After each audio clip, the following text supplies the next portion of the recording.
Avis vascular centre మన దేశంలోనే the best varicose vein hospital. అక్కడ మీ కళ్ళలోనే కనపడుతుంది అది. అంటే నేను 200 సినిమాలు చేశానండి, ఆల్మోస్ట్ 220 సినిమాలు చేశాను యాక్టర్గా. కమర్షియల్ హిట్లు నాకు రాలేదు. అంటే సాలిడ్ క్యారెక్టర్ చేసిన సినిమానేమో ఫ్లాప్ అవ్వడం, ఏదో ఒక చిన్న అర సీన్ ఉన్నది బ్లాక్ బస్టర్ హిట్ అవ్వడం. సినిమాల్లో ఒక సక్సెస్ఫుల్ సినిమాలో ఒక మంచి క్యారెక్టర్ పడితే తెలియకుండా సినిమాలు వచ్చేస్తాయి. నేను మంచి క్యారెక్టర్లు చేసిన ఏవి వర్కౌట్ అవ్వాలి. సో యాక్టర్గా వేణుకు చాలా మంచి టైమింగ్ ఉందని రాజమౌళి గారి దగ్గర నుంచి, సుకుమార్ గారి దగ్గర నుంచి, పెద్ద పెద్ద వాళ్ళందరూ, త్రివిక్రమ్ గారు, వినాయక్ గారు, పూరి జగన్నాథ్ గారు, మా గురువు గారు తేజ గారు, అందరూ. కానీ ఒక కమర్షియల్ బ్రేక్ పడినప్పుడు వాళ్ళు ఎవరేం చేయగలిగారు? ఇప్పుడు నేను బలగం సినిమా చేశాను, నాకు తెలిసిన యాక్టర్లు ఎవరిని పెట్టుకోలేకపోయా. ఎందుకంటే ఆ సినిమా ఎవరిని కోరుకుంటుందో వారినే తీసుకుంటారు. ఎవరైనా అంతే కదండి, అటు బాగా చేస్తున్నాడని అందరూ తీసుకొని పెట్టుకుంటే అవ్వదు, ఇది బిజినెస్. నేనే పెట్టుకోలేకపోయాను కదా. సో అది రాలేదనే వేదన చాలా ఉండేదండి నాకు. అంటే నా బిఫోర్ వచ్చిన వాళ్ళందరూ సూపర్ స్టార్లు ఎదిగిపోతున్నారు, మనకు ఒక కమర్షియల్ హిట్ లేని కారణంగా, అన్నీ చేయగలిగి హిట్ లేని కారణంగా వెనకబడిపోయామనే ఒక ఆవేదన ఒకటి ఉంటుంది. అది చాలా పెయిన్ఫుల్. ఆ మధ్యలో వేణుగాడు లెగ్గు అని ఒక, ఆ టైంలో అంటే చాలా సినిమాలు మంచి క్యారెక్టర్లు పోయేసరికి తెలియకుండా ఎవడో అని వేణుగాడు కాలు పెడితే లెగ్గు, వేణుగాడు కాలు పెడితే లెగ్ అని చాలా తెలిసిన వాళ్ళు కూడా సెంటిమెంట్కి భయపడి వేషాలు ఇవ్వకపోవడం, చూసారా, ఇలా చాలా పెయిన్ఫుల్ జర్నీలు జరిగాయి. దారుణం అండి అసలు మాట అంటాం.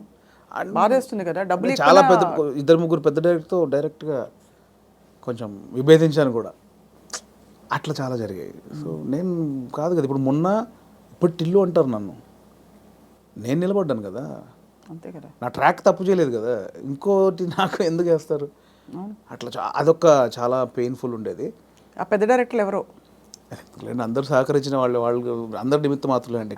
నేను ఇక్కడ దాకా వచ్చిన తర్వాత నేను ఎవరిని, అంటే ఇప్పుడు అర్థమవుతుంది మీకు దేని వెనకాల ఏ రీజన్ ఉందని ఇప్పుడు అర్థం చేస్తుంది. మీరు డైరెక్టర్ అయ్యారు కాబట్టి. నేను చెప్పాను కదా, ఇప్పుడు నా సినిమాకి నా చిత్రం శ్రీను దగ్గర నేను 1.5 year టచ్ బాయ్గా పనిచేశాను, చాలామందికి తెలుసు.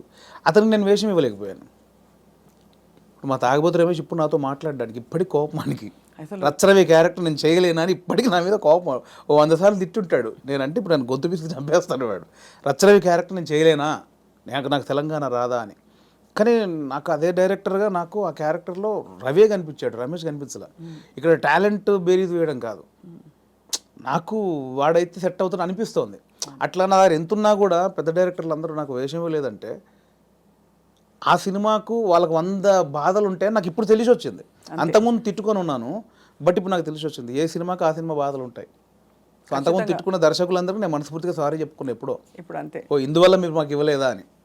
ఎందుకంటే ఇప్పుడు నాకు తెలుస్తుంది కదండి, ఇప్పుడు నన్ను వచ్చి నాకు ఎందుకు రమేష్ నేను సమాధానం చెప్పలేకపోతున్నాను ఇప్పుడు, అంతేగా, అంతే తెలిసి వచ్చింది. మీరు అన్నది కరెక్ట్, మీకు తెలిసి వచ్చిందంటే అర్థమైంది ఇప్పుడు.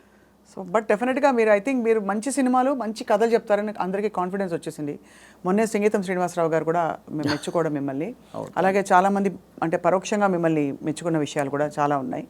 బలగం సినిమా ఒక బెంచ్ మార్క్ అయిపోయింది వాళ్ళ ఇండస్ట్రీలో.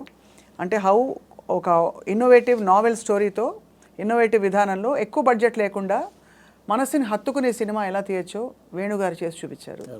దానికి గాను మీకు ఫిల్మ్ఫేర్ అవార్డుతో పాటు మా అందరి తరఫు నుంచి thank you so much for opening the doors. చాలామంది మీలాగా ఇప్పుడు ఔత్సాహికులు గివప్ చేయకుండా ఖచ్చితంగా మీలాగా ప్రయత్నించుకుంటూ వాళ్ళ దారి వెతుక్కుని ఇండస్ట్రీ ఎంత పెద్దదో ఎంత సముద్రమో ప్రూవ్ చేసి చూపించారు వేణుగారు.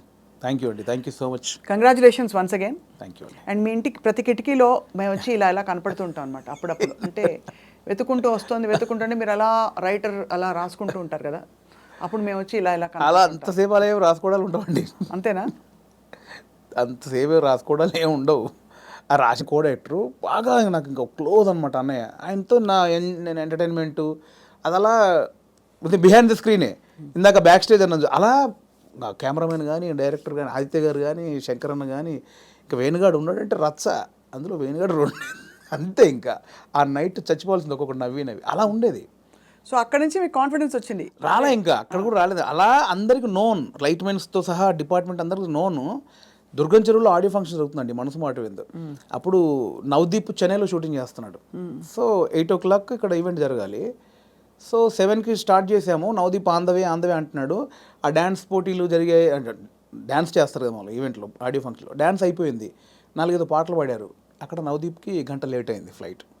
సో మీడియా అంతా వెయిట్ చేస్తున్నారు, హీరో రాలా, ఎలా అన్నీ ఫుల్ఫిల్ చేశారు, అన్ని స్పీచ్లు అయిపోయినాయి. ఇంకా ఒక అరగంట పడుతుంది ఆన్ ద వే అంటే టక్మని నాతో పాటు వెంకీ ఉన్నాడు, పొట్టే వెంకీ. వాడు కొంచెం యాక్టివ్, వాడికి స్టేజ్ యాక్టివ్, నాది బ్యాక్ బెంచ్ యాక్టివ్ అంటే వాడు స్టేజ్ మీద యాక్టివ్. వాడు ఏంటంటే కాన్ఫిడెంట్గా అందులో ఉన్నది ఇంత అయిన టాపిక్ కాన్ఫిడెంట్గా చెప్తాడు. నా దగ్గర ఇంత ఉంటుంది, కాన్ఫిడెంట్ ఉంటుంది, ఇంత చెప్తే అనమాట. వాడు ఎక్కేసాడు, వాడు ఎక్కువ 15 నిమిషాలు ఊపేసాడు. ఊపేసాడు. ఇంకా నవదీప్ ఇంకొక 20 నిమిషాలు సబ్జెక్ట్ కొంచెం కానీ దాన్ని కాన్ఫిడెన్స్ లెవెల్ ఎక్కువ తనకి. అంటే ఇంత ఉన్నదాన్ని ఇంత కాన్ఫిడెంట్గా చెప్పగలడు. సో వాడు 20 మినిట్స్ చేశాడు. ఇంకా నవదీప్ 20 నిమిషాలు రావాలి. ఎలా ఎలా ఎలా అన్నప్పుడు నాకు తెలియకుండా అనౌన్స్ చేశారు, ఇప్పుడు వేణు మిమ్మల్ని 20 నిమిషాలు ఎంటర్టైన్ చేస్తాడని. అలా అనౌన్స్ చేయగానే మా యూనిట్ వాళ్ళు ఉంటారు కదా, ఓ అని ఒక స్టార్కి ఎట్లా అప్లాజ్ వస్తుందో అలా అరిచేశారు. అట్లా మొదలైంది. అరే ఎవర్రా మీరు అడిగింది, నాకు షివరు. ఎవర్రా నన్ను అలా వీళ్ళు ఈ అప్లాజ్ వచ్చేసరికి కూర్చున్న వాళ్ళకి ఎలా ఉంటుంది, బోయిడోడ తోపు వస్తున్నాడని అనౌన్స్ చేశారు. రావే రావే అంటే నేను ఎక్కడో చీకట్లో కూర్చొని నన్ను ఎందుకు పిలిచాను, నేను స్టేజ్ అంటే దేనికి ఎక్కాలి, ఎక్కువ అన్నారు. ఇంకా అది ఫస్ట్ నాది పర్ఫార్మెన్స్ యాక్చువల్గా. అలా షివర్ అవుతూ చేయి ఎంత నవ్విస్తావు కదా చేయంటే, బ్యాక్ స్టేజ్ నవ్విచ్చేది వేరు, ఆ టాపిక్లు వేరు, ఆ సబ్జెక్టులు వేరు. స్టేజ్ మీద ఎలా అని ఇంకా టక్ పని చేసి మనకి ఆడిషన్లో యాక్టర్గా ఆడిషన్ చేసేటప్పుడు చేసిన కొన్ని ఐటమ్స్, కొన్ని జోకుల్ని అలా అలా అలా ఒక్కొక్కటి చేస్తూ ఉంటే అప్లాజు, దాంతో ఒక 25 నిమిషాలు 30 నిమిషాలు సోలోగా ఎంటర్టైన్ చేశాను. ఈ లోపు నవదీప్ వచ్చాడు. అది ఫస్ట్ పర్ఫార్మెన్స్ ఇండస్ట్రీలో. సో అలా అలా మీకు కాన్ఫిడెన్స్ వచ్చి చూడండి ఎక్కడి నుంచి మీరు ఎక్కడికి వచ్చేసరి వాళ్ళ ఫిల్మ్ఫేర్ అవార్డు అందుకుని అవునండి, ఒక అద్భుతమైన జర్నీలో. ఇప్పుడు నెక్స్ట్ ఏంటని ఇంకా ప్లాన్ చేస్తున్నారు మైండ్. ఎవరు చేశారు ఇదంతా అంటారు, దేవుడా మీరేనా, మీ రాత మీరే రాసుకున్నారా, దేవుడు రాశాడు, దేవుడు నమ్ముతారా?